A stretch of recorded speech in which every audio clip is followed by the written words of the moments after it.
any data is good data. Just because you don't have high volumes of data, it's still super helpful, right? In terms of what's actually happening on your system and really understanding the flows and what you're building. Because not only do you want it as a product leader, but sales is going to want it. Your customer support's going to want it. Your customer success is going to want it.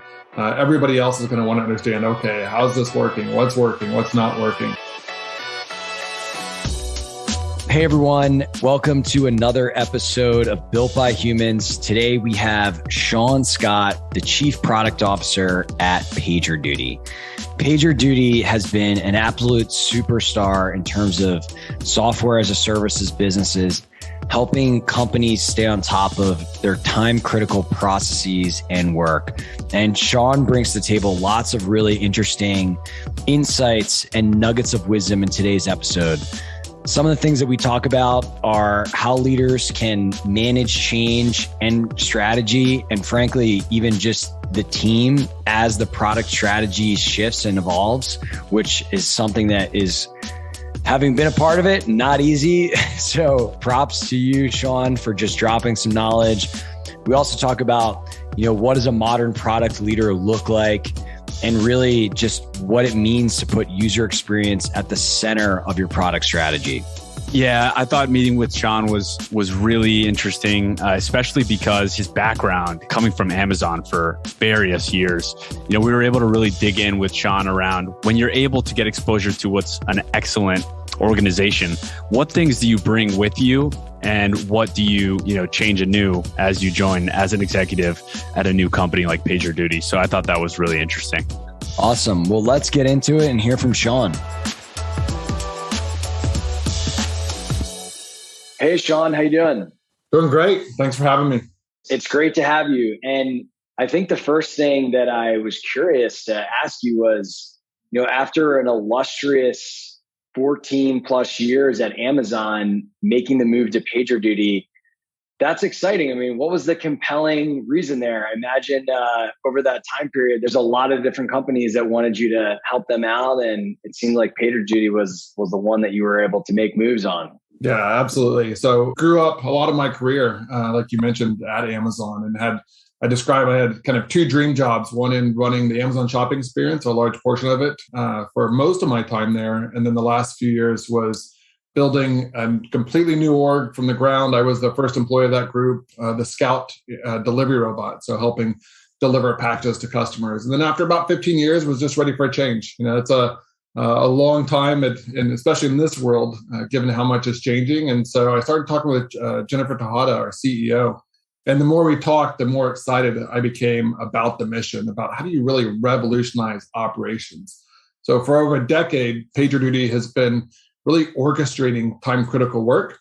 And, a lot of focus on the developer and developer operations. But she mentioned how we're starting to see more and more companies using us outside of development and IT, which is what really piqued my interest. And so, if you take a step back and think about all the mission critical, time critical work that happens in an organization. And so even, in my role at the time, I would get a robot in from manufacturing and have to go through 7 or 8 different steps and then eventually make it out to the field, right? And with all those steps, and especially when work is crossing, people boundaries or even worse, organizational boundaries, there's a lot of lost time, right? A lot of waste in that process.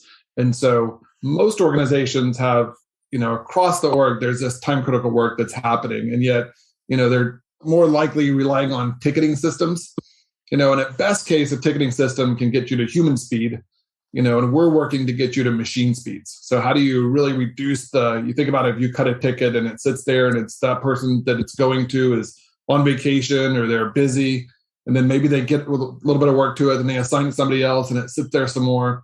So if everyone is doing their job and really on those tickets, you're still, as fast as humans can go. And we know machines are really good at what they do. And so how do we get more of that process, more of that automated and across more of the organization? And so that's what really got me super excited. And, hearing some of the stats of PagerDuty at the time, about 65% of the Fortune 500 using our product. And we now have over 1 million users, 19,000 customer accounts. And, we say we're just getting started. I think there's a long ways to go. We see HR, legal, sales, all using PagerDuty already, but we are just scratching the surface on all these different areas of the business using our product to manage their critical work. That's really exciting. I mean, traditionally, I think a lot of us have known PagerDuty for their bread and butter, which is, my perception has always been, hey, some type of outage occurs, like you need to know about it ASAP so you can get everything working again. But what you're describing is definitely a bigger vision. And, I think one of the things that happens as organizations shift product strategy, a lot of times, that change can be difficult. And there's a lot of people that have been doing the same beliefs, same habits, same practices, if you will. And that change management can be quite difficult. And so I would just be curious to get your perspective. I mean, as a leader, what are some of the things that you have been doing? What do you think are best practices that others might want to be thinking about in that scenario? Yeah, for sure. So one of the big first steps is just digging into the data and the usage of the product itself, or whatever you're doing, whatever you own, is to really try to get to the bottom of it and understand what's actually happening and what's working, what's not working. So talking with customers, looking at the data, talking with the employees, right? Talking with my team, and not just my team, but then across the organization, talking with ICs and individual contributors and other leaders to really understand that full 360 view of the world, right? And, in this case, it wasn't this big shift in strategy. Like, we hear a lot of our customers doing these amazing things with our product. And you have to really kind of squint at the product and say, wow, how did they get from A to B? Because that's pretty awesome. And how do we enable that to make it even simpler? But when you surface all these different use cases, it starts to become a much easier sell, right? And you don't even have to sell really to the organization. It's like, okay, we've really nailed this audience, this customer use cases, but look at all this where it's happening over here. And, how do we morph the product into that? So for my job, and I think the other nice thing about PagerDuty is actually founded by 3 Amazon developers. So the culture to me felt very similar to the way Amazon operates. A lot of the best practices and how we think about ownership and results and really driving innovation. But it hasn't been that hard of a change or a migration for our employees or myself. So, Sean, something that you were just describing is this idea of looking at the way that customers are using the product and kind of innovating and stretching your feature set in a way that kind of shows you a path of where you can innovate. And I think that as a product leader, right, there's probably a lot of constant struggle between here's what our vision is, here's where we think there's a huge opportunity and where we want to innovate, and here's where our users are going, and kind of like balancing that act of we want to give them what they want / this is what we really think the world should be like. I'm curious what your thoughts are as it relates to that and how you're dealing with that at PagerDuty. Yeah. So when I first interviewed, I heard a lot about our opinionated workflows. And we have, years of expertise of really helping developer operations and move to this concept of full service ownership. So, if you zoom out a little bit, if you think about PagerDuty, the full service ownership concept, traditional IT, you have a centralized team, and it used to be that a development team would kind of get the code built, throw it over the wall to IT. They would actually deploy it, manage it, run it in production. And with full service ownership, and the decentralized model is that developers deploy their code in production, they own it in production, right? And so that's kind of where we are started. And so I heard a lot about these opinionated workflows and how do you get companies to really think about this kind of decentralized development. What we found was a lot of companies, even some of the biggest companies in the world, they wanted more adaptability, more flexibility in the process, right? They love the opinions, they love the expertise that's built into the product, but at the same time, they wanted a few extension points here, or they want to do this over here, or they want to notify this person when this thing happens. And so that's really what we've been spending a lot of our time on, is that adaptability of the product. So how do we make it even easier? We just acquired a no-code, low-code workflow company that we're now integrating into our product, a company called Catalytic, just to help make that even easier. And we're also doing automation. A couple of years ago, we acquired a company called Rundeck, doing process automation, development automation of everything from environment setups to deep diagnostics, health checks. So this kind of the low value work that just happens over and over again in an organization that you can just automate away. and just save that time, preserve that time for your experts or even your knowledge workers to spend more time innovating and less time doing the mundane work.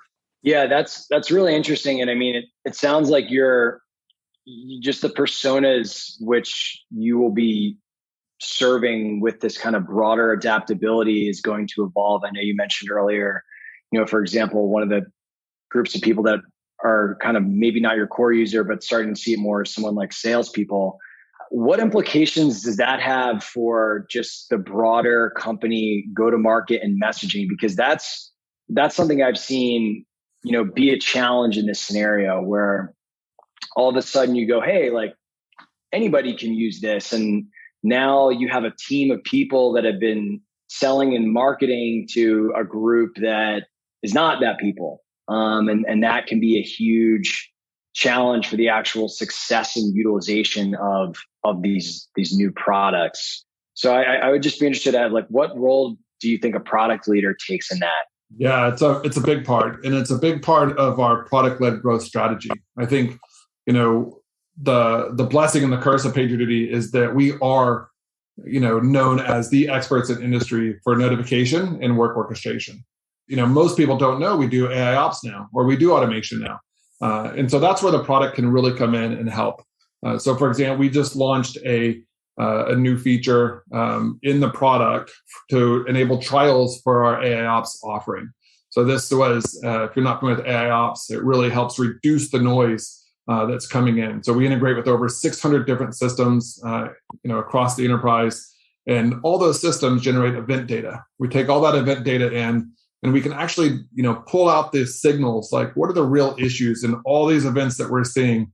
Maybe there's, you can imagine hundreds and thousands of events are coming into our system, and there might only be a handful of issues. And so we reduce that noise to really help you find the issues even faster and help you remediate them faster. So from a product perspective, the traditional way is you launch a new product, you have to have sales and then marketing go out and hit the field and really start pushing it and doing everything from display ads to the website updates to field enablement. But one of the great things about PagerDuty is with our kind of product-led growth motion, we enable a new feature, we put it up on the website, and customers can click trial and actually start the trial process without any marketing, any sales. It's just right in their natural workflow. And that's been very successful for us. You can get started at PagerDuty in literally hours. You can have it integrated, have your users integrated, and start receiving data and incidents and getting notified and paged, as well as getting into now some of our newer features like automation and like AI ops. And that's a big part of how we think about the world and how do we really reduce that customer acquisition cost.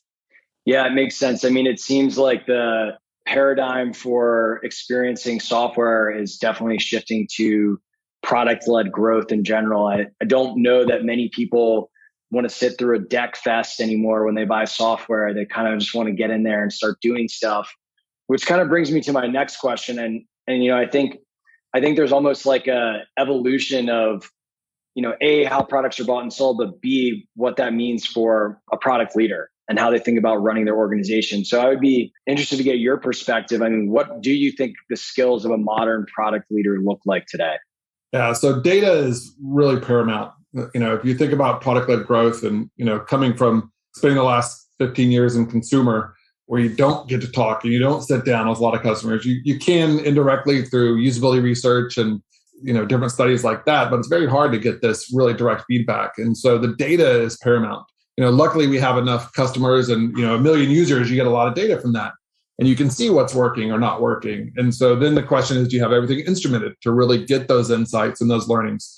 And are the insights actionable that you're getting? So you don't want just like, we had 1 million views. It's like, okay, what does that mean? That doesn't really tell us much.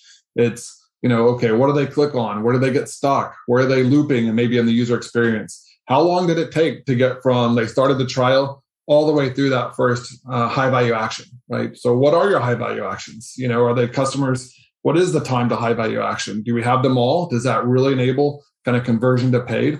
But really breaking down the entire user experience, instrumenting it for all these metrics that you can actually really understand what's happening in the product. And so I think that's one of the biggest keys. I mean, customers always give us tons of insights, and that's a great channel for us as well. But just seeing when we deploy something, how quickly does it get the uptick? I mentioned deploying this new feature, AI Ops, in trial. And, how many people click on it out of the gate on day one? With all these users we have coming to our site, what happens, right? Is it really hitting the mark of where we thought? And then we have customers that are only using our APIs, so they don't use our interface at all. How do we actually update those customers, tell them about this new great functionality that we may have? So it's not an easy problem, but with starting with, say, the UX, the user experience, the interface, we can actually get a lot of signals that helps us drive now across the board to these other channels that I mentioned. Yeah, that's awesome. And I think one of the luxuries of PagerDuty is you guys probably have a ton of data because it is such a ubiquitous product. What advice would you give to people, maybe startups out there that, don't have the necessary tooling or team to, or frankly, just even sample set of potential users or customers to really truly derive trends? How would you advise them to think about the things that they should be focusing on if data was a little bit more nebulous and difficult? Yeah, so I think any data is good data. So I wouldn't, just because you don't have high volumes of data, it's still super helpful, right? In terms of what's actually happening on your system and really understanding the flows and what you're building. So we talk a lot about, building quality, building security into the product, and building that data visibility, data insights is just as important, right? Because not only do you want it as a product leader, but sales is going to want it. Your customer support's going to want it. Your customer success is going to want it. Everybody else is going to want to understand, okay, how's this working? What's not working? Be inspired by, the people around you, the companies around you. What are they doing? What's interesting, novel there that you might be able to learn from? I think that's another great source. And then if you can, survey your customers. Survey them directly. I know, as I mentioned, in the B2C space, it's not that common, but we would still, customer would complain or customer would create a ticket, and we would actually reach out to those often, not only to learn what's actually happening, but then they're also, when a customer hears from, one of the product leaders of what they're actually have an issue about, that's usually a nice moment, right? They're usually, wow, someone's actually listening to my problem. So this is awesome. And then you can have that direct dialogue and really get to the root of what's happening. In my Amazon life, I had I don't know if you've read about the Jeff Bezos. He's kind of famous for sending these question mark emails. For years, he would send, customer would send an email, anybody could email Jeff at Amazon, and he would route it to the team that actually owned it. Just, take the customer's email, put a question mark on it, and forward to the team. And kind of work would, instantly stop when a team would get one of these emails and figure out, okay, what's actually happening. And at one time, I had a system that I was owning. We just launched this brand new website for Amazon, and we had this amazing product page that when you land on the product, it looked like just a regular product page. Then all of a sudden the image would come to life, and it was a fashion site, and the model would start moving around, and it was this kind of magical moment. And what happened was we had to have, you could imagine, have a video instantly play. And this was back in 2011. You had to make sure you had enough data for that streaming video to play almost instantly, right? But after a second, you wanted the video to play, and you had to have enough buffered so it would play for its 5 to 10 seconds loop. So it was a non-trivial technical problem. But we launched, and Jeff B sends me an email and says, it's not working on my home computer. I look at the data, and the data says, well, it's like 90% success rate, which is kind of what we expected, right? Knowing network performance, network traffic of our customers. And so we went back and forth a few times with him, and he, after a couple of days, said, it's still not working. What's going on? So we dug back into our metrics, and our metrics were wrong. Our metrics actually were showing us about 65% success rate. And at that point, he told me, when the anecdotes disagree with the data, the anecdotes are usually right. And that's what these question mark emails are all about, right? It's the anecdotes. And so hearing, back to your original question, if you don't have the great data, those anecdotes are critical to running your business. And we even see that, right, in our business. And we just launched another product called Customer Service Operations, because customer service is providing those anecdotes. So if your dashboard looks like it's green and everything looks good and all your systems are running and customers are telling you, this isn't quite working, or this isn't working at all. And, you go back and look at your dashboards and you have a mismatch there in what's actually happening. And often when you look at the world in aggregates, everything looks pretty good. Your uptime's 99% or 4 nines or 5 nines, whatever it is. But when you drill in, maybe there's a pocket of customers where everybody's being impacted by, maybe it's a set of when these 20 things are true in the experience, then this thing never works. Maybe it's a region that you're delivering to. Maybe you have a bad delivery provider in one zip code that may be bad, but in aggregate, everything looks good. And so you have to drill in to these anecdotes to really understand what's happening in your business. So I look at, for example, another thing I do is I look at all the tickets coming into our system from our top customers to see, is there any trends there? Are there any things we should be doing to evolve the product? Early on, I saw a lot of customers were emailing us. This is back to another product-led growth story, but a lot of customers were emailing us that I can't actually create this functionality. Why is the interface limited? And what we had is we had a role defined in our system that if you're of this type role, we would actually hide the button. And so we changed that now. And so anywhere, instead of hiding things, we actually show them, but we disable the button. And then on hover, we say, you're this type of role, you need to be an admin or whatever the role is to enable that functionality. It's a small story, but when we zoomed out and looked at the entire system, there was about 30 or 40 of these places that were happening across the experience that we were able to change the way we thought about the problem. And it was started off from these anecdotes, right? So again, if you don't have the data, go back to your customers, look at anecdotes, look and see what the rest of the world is doing, if there's any inspiration there. And you can usually get some pretty good signals from those areas. Absolutely. And I thought those were some really great examples. I think that like when you were bringing back those stories about Amazon, I think a lot of the people that come on the show talk about the importance of having an example of what excellence looks like. And I think we can all agree Amazon is an excellent company that's executed really well. I'm curious to hear more about what things in particular you wanted to make sure you brought with you from Amazon's culture and form of execution. And then separately, what you've realized has been different about your time at PagerDuty and, some things that you might have had to adjust as a leader in a new environment. Yeah, for sure. So customer obsession is, I think, where it all starts. I think Amazon is relentless on customer obsession, starting with the customer, working backwards process as well. And that's something that we're doing here now at PagerDuty, which is starting with the press release and the FAQs, for example, of every new feature that we're building. So really putting your mind in the customer's mind and understanding what is it they're trying to get? How would you talk about this feature? What does success look like for the customer? And the FAQs then provide all of the questions you'd have after reading the press release. It's like, how is this going to work? What does success look like? How do we know if it's working, not working? What are the milestones? All those questions you'd have after reading the press release. But again, it's all framed in the customer, right? Looking at the customer journey is another thing from, especially in enterprise software where you have marketing motions, you have sales motions, now we have product-led growth motions. How do we, spin all those motions and focus them back to the customer? So instead of having three distinct motions, we have a customer motion, right? That's agnostic of which channel or which organization is actually supporting it. And what's interesting about that is then you're not having, three independent contacts to a customer and kind of shipping your org chart, so to speak, but you have a customer-centric view. So I think that's been a really big one. The metrics and data-driven, I think PagerDuty had a lot of that already. And so that's been, we refined it a little bit. So we do monthly business reviews now of all the data from a product standpoint to really look at trends, look how things are evolving, look at usage metrics, our customers engaging the way we expect them to engage, especially with new features, functionality, what new things are emerging that we may not be aware of that we're starting to see in the data. I mentioned we have over 600 integrations, and that's a really interesting one to watch because we can see when integrations are starting to take off, like maybe it's Terraform, for example, we saw a big uptick there, or when integrations are starting to wind down, and that gives a pretty powerful signal for us. I think from a operation standpoint, we're still growing. Like we're a young company. We're about 1,000 people now. It's been interesting with the market and the pandemic. Our growth is accelerating, which is awesome. But with growth comes a lot of change, right? In terms of, what was a process that worked yesterday may not be working well today.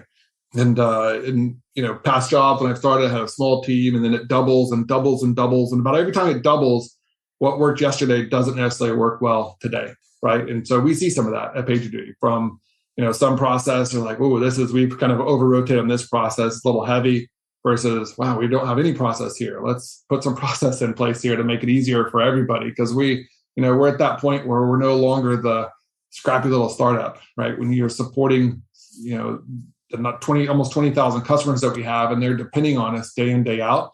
for their critical operations. We have financial services customers. They're relying on us for their billions of dollars of transactions they're doing a day. And if those systems go down, they need us to make sure that we can help get them back up as quickly as possible. And so when you have that type of demand and that type of expectations, then everything has to elevate, right, in terms of how you operate. Yeah. And that's one of the things I wanted to ask you. I mean, like this concept of real-time critical work, has COVID been much of a, I guess, tailwind to this? I mean, it seems like this is only getting more important. And I guess I'm interested in your perspective on what's driving that. How should people be thinking about this relative to their business? Yeah, for sure. If you think back, pre-COVID, the migration to digital systems and did more digital online customer experiences, that was happening it was accelerating. But what's happened over the last 2 years is it's gone accelerated exponentially, right? So, if you close all your brick and mortar stores, then how are you going to sell to your customers? So all of a sudden your online or your digital customer experience is paramount, right? And so that's been absolutely a big headwind for us, is that as customers move to more of the cloud, more of their systems to the cloud, more of their operations to the cloud, more operations to digital experiences, then they need a system like PagerDuty to help manage all that. And it's just now the expectations are even higher, because if online, say before pandemic, say it's 20% of your business or even 50% of your business. During the pandemic, it's gone up to 80 and 90% of your business. So, do you want to be down for an hour, 2 hours, 3 hours for now where is the lion's share of your revenue or how your people are working? You just can't afford that. And so it's been a big boon for us. And we're very proud to be working with a lot of the customers that we're working with and helping them, keep their operations just humming and keeping them up all the time.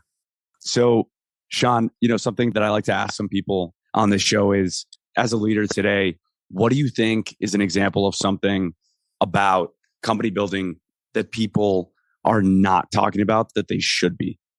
I think in this world, we do talk a lot about, and I think most people are talking a lot about kind of distributed work, and not everyone is in the office, and it's a very different environment. PagerDuty has been, I think from the early days, we're a very decentralized companies. We have kind of hubs in the Bay Area, Atlanta, and Toronto, but most people are working remotely, right? And I think most companies are as well right now. And so a lot of our processes have been built for the remote worker. But I also see that when people are together in person, there's just such a different dynamic. And, I was in Atlanta at our office last week and just walked through the halls. There was such a good vibe, right? So much energy. Even when there's nobody around you, there's like an energy to the office. And, I think that's going to be a big change over the next, I think, months. I think it's going to happen pretty quickly, that more and more are going to get back to the office. And there's, people are talking about like 3-day work weeks in the office or 2 days in the office. But I think the more people start working together again, I think they're going to realize how much it was missed over the past couple of years, and that's going to accelerate. I completely agree. I miss the energy so much of being in the office and being around other people. And honestly, a lot of things that are hard to replicate. I mean, I think so much of this Zoom culture and stuff, it can feel very transactional at times, where it's like, okay, we had a meeting, we're done with our meeting, on to the next thing. And I think just a lot of the getting to spend time with your coworkers that are like not orchestrated moments, but bonding moments. I think a lot of us miss that, myself included. So I'm excited to shift back a little bit to where we were and find a happy medium. What's funny is kind of related to this is I think one of the big traits is just adaptability, right? And being open to change. I always, say, unless you know better. If there's a better way, let's talk about it.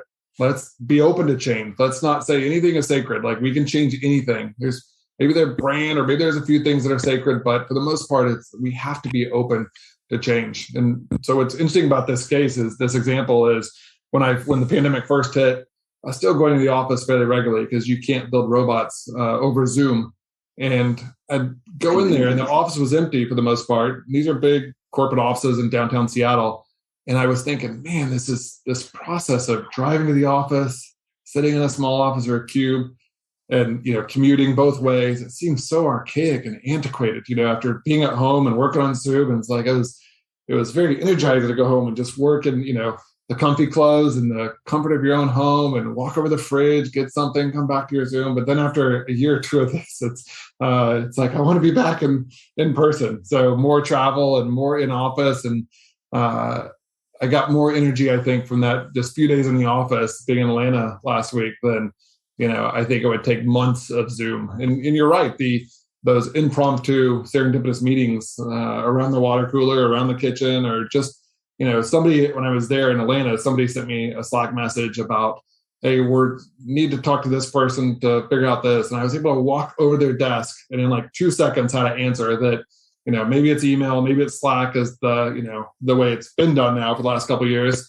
And, in a day you get a response as opposed to just walking by and serendipitously or having a drink with coworkers after friends and really talking about something other than kind of the day-to-day. It goes a long ways. And we've tried to replicate some of the like happy hours and, virtual happy hours and, but just not the same. Definitely. So we're going to round this out here with just a few personal questions, which are always fun for the audience. So Sean, if you weren't, a product leader, what would you be doing? I like to build and I'd be building something. I don't know what I'd be building, but I started playing with robots, even at home, just on my own. I built it's called a drawbot. You basically take a whiteboard and turn it into a giant plotter with a couple motors, and you put a pin, dry erase marker in the middle, and it can actually paint or draw a picture that you give it. And so just for fun, just like to build things. I do a lot of biking. I get into the aerodynamics and all the technology of cycling, and I actually race it in time trials. And it's another thing for me to geek out with gear and technology and putting all that together. But I'm a builder by heart, and that's kind of why I'm at PagerDuty. That's why I was at Amazon for so long, because it's a place where builders can thrive. And so I'd be building something. What piece of advice would you give yourself 20 years ago if you could go back in time with what you know today? I would say always look for great people with great challenges or great problems to solve. So, as I get older, it definitely means a lot more that the saying life is too short, and really have fun what you're doing. A lot of people are so focused on their career or this or that, as opposed to like the first question I ask is, are you having fun doing what you're doing? Do you like what you're doing? I jokingly ask all my directs too, is like, what do you want to be when you grow up?